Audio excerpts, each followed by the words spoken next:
What's up, everybody? Welcome back. It's the episode 4 of the Occupy Fantasy Baseball podcast. I'm Brian Jester, co-founder here at Occupy Fantasy, and joining me once again, our other co-founder, Walid Makbul. What's up, Walid? How's it going? What's up, Brian? Not too much, man. Just fighting some rough allergies. I think I may have even mentioned it last week, but I've been pretty well, man. I've been enjoying the NHL playoffs. My Caps finally pulled out an overtime win last night, so just kind of staying alive there. But baseball in full effect. Got some NHL DFS as well, so keeping it moving. You do 3 OT games in a row. I don't know how you're handling it as a fan. You get used to it, right? You start to manage expectations. You build a camaraderie with the fan base, expecting worse, and when good things happen, you enjoy it. I know you should have seen Twitter before, as overtime was happening. Just so many pessimistic Caps fans, and then as they won, everyone's gloating and celebrating together. So happy, yeah, man. It's a long series, so you gotta treat every game like it's pretty much the last one. And if you go down 0-3, baseball, hockey, basketball, doesn't matter what sport, not many teams come back from that. Yeah, basketball, it's 100% a wrap, but right. We've seen some 3-0 deficits overcome in baseball and hockey maybe like once or twice the last 20 years. Right. Yeah. Basketball is definitely a wrap, but baseball and hockey, anything can happen. Look at the Red Sox, and I don't know much about NHL. Do you remember the last 0-3 hockey comeback? Yeah. If I'm not mistaken, it may have been the Flyers coming back on the Bruins down 3-0. This was probably 2010, so a few years ago. If my memory serves me correct, maybe the Kings had done it too during their run. I'd have to look it up. It might have happened twice, but it's definitely happened. Right. Yeah, that's pretty recent too. Wow. Okay. Yeah. All right. So everyone who's listening, thanks for joining us. We're doing this live on YouTube right now. So if you're listening on YouTube, there is a chat room. You can ask questions. We're here to talk about just some high-level MLB strategy. And, a lot of the podcasts you listen to, they talk about today's slate and who the best players are. But we really want to break it down from a high level, let you listen to this any time of the week, right. And learn from it. And we have these types of conversations on our Periscopes. We have it in our daily plug. Really, we want to get you thinking about the process and the thoughts behind why we're recommending certain contests, why we're recommending certain players, because our ultimate goal is to teach you how to play. And so we want you to teach you to be self-sufficient and learn how to grow your bankroll yourself. And so A lot of the topics we're going to talk about, not in our previous podcast, but tonight too, are scenarios that will come up more than once. It's not just a one-time scenario. And that's really the goal here, is to help you learn when you see a strategy, or you see a situation pop up, not be caught off guard, and have the thought process around solving that problem. Yeah, a little more nuanced. I mean, you have the daily plug as well as infinite other daily resources for kind of what's going on that day's slate. Different models, projections. We have ours, but hopefully this podcast is a little different, right? Covers things that happen frequently, but perhaps aren't a singular focus on a daily basis. Right. So let's jump into it, and let's talk about a situation that happened this evening on the main slate. And we're recording this Wednesday evening. It's April 18th, and we had a situation where we have a very popular pitcher who's been absolutely destroying in his first 3 starts, in Gerrit Cole. And looking at his FanDuel totals, right, 61 points his first outing, then 58 FanDuel points, and then another 61-point outing. Just an impressive job at what he's done coming to Houston. Just striking out everyone. And ridiculous, right? Double-digit strikeouts, 7 innings, quality start. As good as it gets. If you drafted him in your seasonal fantasy league, you're probably over the moon, and he's helped you off to a good start. Oh my God, yeah. And so I'm on Twitter this morning, and I follow a lot of people in the industry. And one of the first articles I saw on Twitter was Garrett Cole's on the mound tonight. Build your lineups around him. That's Garrett Cole has been crushing. At this point I hadn't even looked at the model yet. And so I opened the model, and Garrett Cole's ranked 6th in the model, and there's only 14 pitchers pitching tonight. And then I look at projected ownership. He's projected for 30% on FanDuel. That's the highest projected ownership on the slate. 50% on Draftkings. What are your thoughts when you see something like that? You know, a guy who's going to be popular, and sometimes we'll have a guy second or third, and then okay, maybe I still want to play him. But someone who's this popular, rated 6, what is your initial thoughts when you see something like that? Right. Well, a lot obviously depends on the context of the rest of the slate, right? How many games are we looking at? What other options do we have that we like with similar upside, perhaps, and lower ownership? But I mean, a lot of times you look at something as significant as his projected ownership tonight, and naturally you think, you know what, maybe you can get some leverage by especially if the stack that pitcher is facing is rated fairly high. It could be a great place to get leverage. Yeah, and that's the situation tonight where Seattle, they're not, number 1 or number 2 in the stack dashboard, but they're top 5 or 6, and that causes you to raise an eyebrow. And we've said it many times, when you have a stack against a popular pitcher, that's a surefire way to just shoot up the leaderboards in a high risk contest, right? If they hit a home run, all the teams with Gerrit Cole are dropping down, and you're flying up. So that's definitely one way to look at it. And when I see a pitcher like that, one of the things I try to think about is, or look first, like, okay, why is he rated so lowly? I mean, are we missing something because he's so highly projected? Mm-hmm. And so, I look at the Vegas odds, and he's the highest favorite on the slate, and he has line movement in his favor. So, it's like, man, this is right. So let me check the back end of the model. But then you look at his strikeout projection, and that's really where it comes from. Right. He, like you said earlier, he's been striking out 1 million batters per game, but his strikeout projection tonight was less than a batter per inning. And then you take a deeper dive, and if you have the time, you look at each of Seattle's players in their lineup tonight. They don't strike out that often against right-handed pitching, and that's where you can gain an edge, by looking at things like that.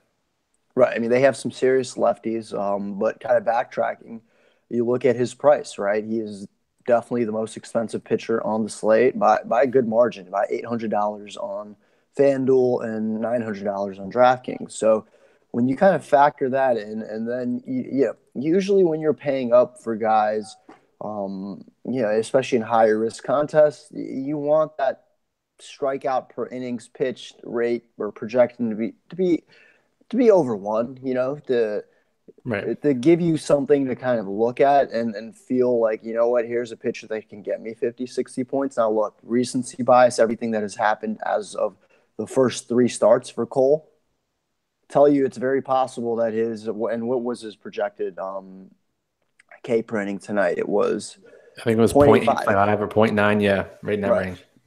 Put him, middle of the pack as far as guys are concerned. So, I mean, this is the case where the model takes the data, right, looks at Seattle as a team and as an opponent. The model is not going to factor in, hey, Gerrit Cole's last 3 games have been ridiculously, better than the larger sample we've seen. All of a sudden, he's as good as Max Scherzer and Clayton Kershaw striking guys out. But naturally, the consensus will feel like that. And anytime trends, especially early in the season, it happens all the time. It happens, earlier in the season in hockey, OV had like 2 hat tricks in the first week, or like 9 goals. It was an unsustainable rate, right? Players start seasons hot, and as a result, prices can be influenced. And we're still going to look at the bigger picture. And all in all, though, that's the big difference, though. It is that strikeouts per innings pitch and the upside. Yeah, but especially when we have guys rated higher with higher strikeout projections. And the thing about this is, when you have a guy who's expensive, and it goes both ways, whether he's really expensive or really cheap, and he's going to be really popular. If you use that guy in your lineup, there's only a couple ways your lineups can go, right?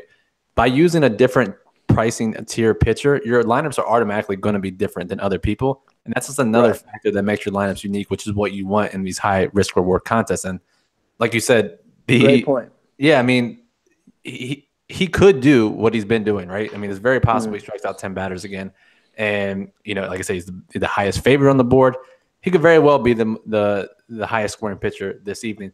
But given everything we know, we want to go against the grain, and we want to be rewarded properly for taking this risk, right? It's not worth taking this risk in a 50-50.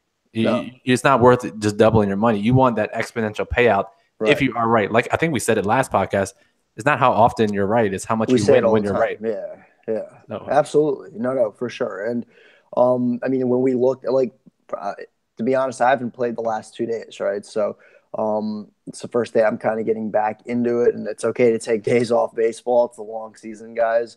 But yeah, I made two higher risk lineups, single entry tournaments with about 800, 900 participants in them. And I'm playing higher risk, right? Completely faded Cole in two lineups. I mean, I'm still playing less than 1%, like 1% of my bankroll. But the point is, in a situation like that, yeah, you can completely fade him. Yeah, and you make a good point about 1% of your bankroll. If you're taking these higher risks where the payouts don't happen as often, you obviously want to spend less of your bankroll. You take higher risk and you're spending 5, 10% of your bankroll. Right. That's how you can go bankrupt. But Yeah, just real quick before we move on to the next topic, one of the first things I thought of when I saw his strikeout per innings pitch projection and his recent game logs, Uh-huh. I messaged Moose, who's our data guy, if you don't know, and I was like, "Hey Moose, I need you to check out Garrett Cole's strikeout prop on different sports books." I was like, "Man, I'm up Right. pound the under here." And I was Yeah. kind of disappointed. They only had a strikeout projection of 7. I was hoping it would be Mhm. higher. So props to the sports books for for being on top of this. And usually the prop bets are the ones that are kind of soft and then Right. aren't designed for sharp bettors. More so we looked at it. There was like less than 1% of bets are on our prop bets, right? Mhm. And all gambling offshores as well in Vegas. But yeah, I mean, clearly it's a good way to look at it. I mean, even things like that, they're not biting. They're not going to make it 9, 10 strikeouts. No, it's an anomaly. I think. I mean, Cole is a really good pitcher. I think he's found himself a good spot in Houston, but I don't see him. Correct me if I'm wrong. I mean, it's April 18th, right? Could be old takes exposed, but he's not like he's at like a Cy Young rate right now, and I just don't see it as sustainable. Yeah, man, we have a whole career sample to go off of, and Right. it's unlikely he continues this pace. And if it happens again tonight, you can certainly tweet at us and let us know. But Please, yeah. I mean, yeah, well, so that'd be a goose egg for me if it does. yeah, me too. So okay, all right, let's move forward and let's talk about uh, a recent topic that a lot of people have been venting about on Twitter and forums and things like that is the crazy amount of postponements in MLB so far, and not just rainouts and snowouts, but these wild ass occurrences where we look at Sunday, where LA and Kansas City was canceled 20 minutes before the game started, and that left a lot of people high and dry. You look at Toronto on Monday, where ice was just plummeting from the CN Tower and put a hole in the roof, and they had to cancel a game inside of a dome. And then today it worked out, at least I think it worked out, Cleveland and Minnesota, where the power went out in the entire country. So, um, I guess it's just what are your thoughts on dealing with things like this and trying to move past it and being agile on a day-to-day basis? Well, it's a headache, right, for starters, and it's always worse at the start of the season when, some of the more northern cities have uh, they're in winter mode still. I mean, we've seen snow in Minnesota and in New York to start the season, so of course it's a headache. It's worse when that uncertainty is for a later game, perhaps if it's West Coast. Fortunately, I feel like the West Coast so far has been okay with dodging some of these questionable events, but it can definitely alter your lineups. Like a lot of times, I mean, it's tough saying, so much is dependent. One piece in a stack or 2, 3 guys in a stack can completely alter your lineup. So, the first thing you got to do really is go to MLB Roto Grinders, right? Like I said, and we've talked about this before. Get an assessment, like just a general landscape. You can look at our weather tab, but as far as whether a game is going to be potentially a PPD or will play through, you have to know that going into it. So, if you see a game that's a yellow or an orange, right, and you're playing a higher risk contest, well, at that point, it's worth it. But cash games, you definitely, last thing you want is a goose egg because of a late PPD. But well, I mean, the only thing I could say is you just have to be on top of it. Like that is just so important. Like you can't afford goose eggs in your lineups. I see it happen all the time. Like especially last week, sometimes once the contest starts, I'll look through ownership, and even if it's 1-2% of people that kind of bite the bait, that's 1-2% in the field that's not going to be competing for a prize. Yeah, this is less rake that you have to pay. Sometimes you'll get 9-10% and the whole rake is paid for you, and you have to worry about dealing with that. So, there are situations like the LA and Kansas City game where it was postponed 20 minutes before the game started. And I noticed this, and I went to go change my lineups, and it just so happened that every other game that was left on the slate was also postponed. So you couldn't even swap to anyone. If that happened to you, that's just really bad luck, and you have to chalk it up to that. There's no point getting upset. I mean, those types of things will happen from time to time, but it is a rare event. It's situations like today where a game could be postponed due to a power outage. Days like Toronto where they could play, they could not play, but we know it may be an issue. And just having that backup plan in place, you shouldn't be caught off guard. That's the key. Is at the end of the day, like every once in a while, fluke things will happen, but 95% of the time, there shouldn't be a PPD that totally catches you off guard. Like it's very rare a game will go from a green or even a yellow to PPD. If it happens with a game that's an orange or like you should know at least the risk you're inheriting by playing a certain or targeting a certain game. Yeah, just knowing that risk ahead of time and what type of contest you're going to play alongside that is very important. So yeah, definitely good call there. Okay, let's take a look at another topic here. And a member asked us this question, and it's about playing the mini slates, whether it's the early slate or the late slate, 10 p.m. or later, or whatever it is. Walid, how often do you play them, and what are your strategies if you do play them? So for starters, I seldomly play them. I don't necessarily go out of my way to play them. Satellites and really the contests usually are the worst, right? For the smaller the slate, Yeah. The worse the contests usually are. And with that said, though, there are some times where you might find a nice 3-4 game. It could be a late night slate. It could be an early only slate where you can identify 1-2 spots you really like, and you're doubling down. You might play the main slate and use the same guys, right? So for me, it is a case-by-case basis. If anything, I usually prefer, if anything, to play the early only versus like the late that is just on its own. But for the most part, it comes down to the contest, right? Like sometimes there are good satellites available, but a lot of times it's rough out there. Yeah, I think assessing the contest first and foremost before you decide to even play a slate is a good idea. Take a look and say, hey, is there any satellites I want to try to qualify for? Are there any contests where maybe there's some weak competitors and I can take advantage of that? But like you, I like the early only slates too, where they start at 1 p.m. Eastern or whatever it is, and there's a handful of games.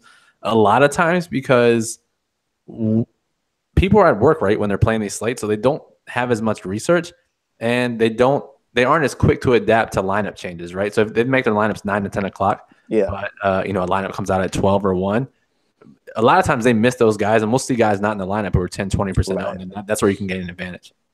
Yeah, no, I agree. And late night, what I'll say, and I've done this before, and I'll be very honest with you. Sometimes, like, you feel really good about your main slate, right? You've spent all day prepping. You feel like, hey, I got great leverage plays. I'm gonna win today, and you lay an egg, right? And it's like 9:30. Your guys aren't hitting it, and you're like, oh man, this sucks.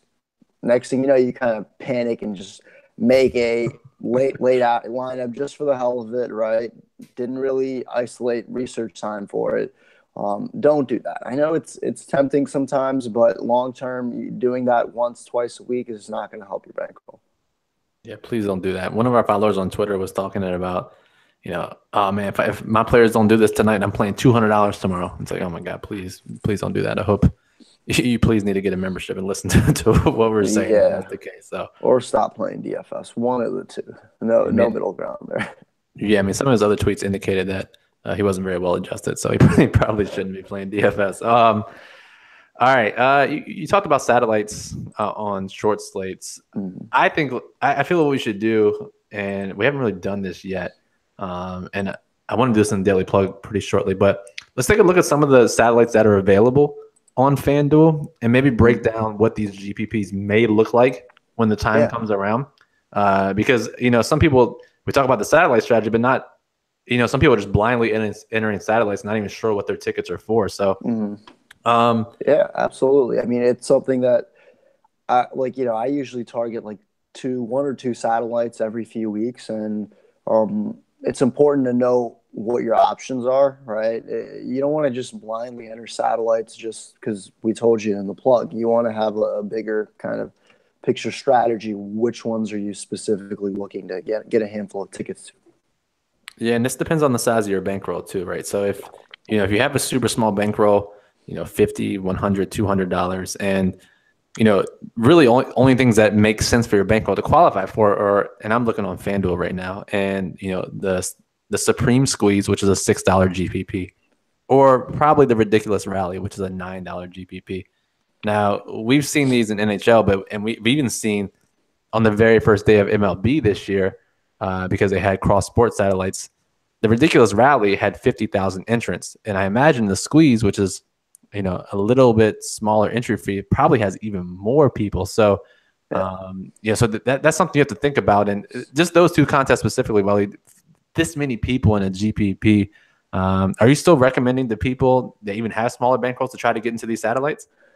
Well, if you have no other choice, then it's better than playing a mass entry GPP on a given night, right. No doubt. But honestly, I stay away from those unless it's like a cross sport tournament where, like with NHL and MLB, that's the only reason I had so many tickets for the $9 GPP is because there's a lot of overlay on the NHL side as the MLB was starting. But I like to target tickets like $30 and higher because at the end of the day, I mean, the point of me or the reason we play satellites is to give us an opportunity to participate in contests that we otherwise may not be able to enter 5, 6, 10, 15 entries into. Right. And, if you're looking at $6, $9, I mean, that's nothing that's beyond our, we could do that. So in my mind, I would just prefer to kind of target $33, $44, $100, $222, $333, $444. Like these are the numbers that come to mind, at least for FanDuel. But I would prefer building a long-term strategy where it's like, okay, these next 3 weeks, I'm targeting these $44 tickets, or I'm targeting these $100 tickets. And even if you get a few, that's better for me at least than getting 10, 15 in these ones where I know there's going to be 50,000 entries. That's true too. That's definitely true. And for us, we have a little bit of a luxury where we can aim for those higher tickets because we do have a little bit larger bankroll. So totally agree there. And really, like you said, you might not have a choice. You might just have to try to qualify for these $6, $9. And I'm looking on DraftKings now, so I'm gonna pull up the DraftKings tab as we talk about this. But you can still shoot even a min cash on a $100 bankroll and a $9 entry. It still does wonders. So it's not like we're completely disregarding those. But for a real chance at a life-changing prize, for a $100,000 prize, a $50,000 prize, really you need to try to get into the 33s, the 44s, and higher because. And it's doable. It's not even if you have a bankroll of like $50, right? And let's say that tonight, for instance, you're playing high risk, you're playing 1-2% of your bankroll. You can enter a dollar league, and then you can play a dollar satellite for a $44 ticket. And I mean, 4 out of what? Let's see, it would be. So 4 out of 207 people, right? And there could be overlap. 50 entries, right? It's not that impossible. No, not at all. Not at all. I mean, if you've ever finished in the top 2 in a league, that's pretty much what it is. And everyone has at a certain point. But that I would rather spend $1 there than 4 entries for 50 cents, in a $6 or $9 one. That's just the way I look at it. Everyone's different. I don't want to deter people from joining these $6, $9. And when I say satellite, I mean the amount the ticket is worth. Right. But just know there's good. Sorry, cut off for a second. Just know there's going to be a lot of people in these tournaments. It's going to be 40, 50,000 entries. Finishing in the top 19% will probably only get you 10, $12. So Right. um, it's really limited as far as the relative upside is concerned. Totally, totally. And let's move over to DraftKings really quickly. And, they actually have a nice $25 GPP that, bankroll players of all bankroll sizes can try to qualify for this because they do have 25-cent satellites. They have dollar satellites. And $25 is a good in between amount where even if you min cash, that's a good addition to your bankroll. So it's called the Spring Slugger. And it's one I've been targeting. And if you make multiple lineups, it's easy to enter multiple lineups into these satellites. So that's a good one. The one that we must avoid as DFS players, unless you're like incredibly rich, are these World Baseball Championship satellites. And FanDuel, I think they started putting some out, but DraftKings specifically is putting them out. And I just want you to understand how hard it is to qualify for this contest. So the ticket is roughly worth, I'm trying to figure it out now, roughly worth $37,000. Over here, they said it in DraftKings, $36,369. Imagine how difficult it would be to qualify for a $36,000 ticket. And that's how tough it is to qualify for this tournament. So they have an $11 satellite that gets you into a $675 satellite. You have to finish first out of 72. If you get into that $675 satellite, you have to get first out of 68. It's nearly impossible to do this, and it's easily the worst bankroll generators, even worse than multi-entry GPPs. Yeah. So Yeah. you just don't do those. I know that you look at the promotions tab and you see the high prizes in these live finals. It's just so impossible. Unless you have a massive, massive bankroll, you should not be playing those. So that's my word of advice. Yeah, I mean, if you're playing those, you probably aren't listening to us, right? You're probably doing this for full time, and even the people like it's more of a glory thing. I think the people that are winning these tickets will tell you like, yeah, I probably spent more money than I ended up profiting as a result, even if they do finish relatively high in them. Right, and I mean they even have $2 qualifiers, and you might think, oh, that's not that bad. I can do $2. Okay, so it's $2 first out of 89, and then it's first out of 1,500. So it's really, really not that possible. Stick to the regular GPPs, and you'll be good to go. So plenty of money there. Well, last thing we want to cover, something we discussed the other day about head-to-heads, and I'm not sure where this question stemmed from. It may have been a follower that kind of asked us a few weeks ago about like difference between just going into like the differences of the cash game. So let me ask you this: do you prefer creating your own head-to-heads or joining them in the game lobby? yeah, so really for me it comes down to the amount of head-to-heads I'm creating. If if just say I'm playing $50 in head-to-heads tonight and I'm playing $51 head-to-heads, I'll just post 50 head-to-heads and then let people take them as they may. But if let's just say I have a smaller allocation, I'm playing 5 or 10 head-to-heads, I'll go through every single player in the lobby that's posted head-to-head. One, I'll check to see if they have the experience badge. And this entire process is detailed in the Ultimate Guide, our ebook. I check to see if they have an experience badge. If they don't, right away, I'm joining their contest. Two, I'll take a look and see how many they have posted. If they have 1 or 2 posted, they're probably not that serious about their head-to-heads. I'm okay there, and I'll do it. But if I see someone has $101 head-to-heads posted or $55 head-to-heads posted, they probably are at least somewhat confident. So I won't do that.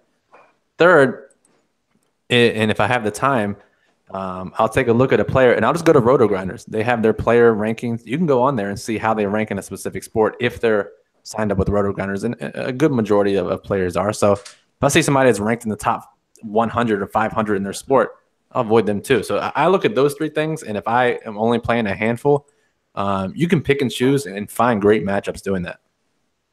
Yeah, no, I think you covered it. I mean, sometimes you don't have all the time in the world, especially if you're, let's say, entering contests on the go or maybe on your phone, which we don't usually recommend doing. But I mean, head-to-heads, and actually, this kind of reminded me of another thing we had obviously discussed in the past. But for someone that's like newer, let's say you were going to spend 10, 15, let's say $20 on, or let's $15 on head-to-heads, right? Or cash games that night.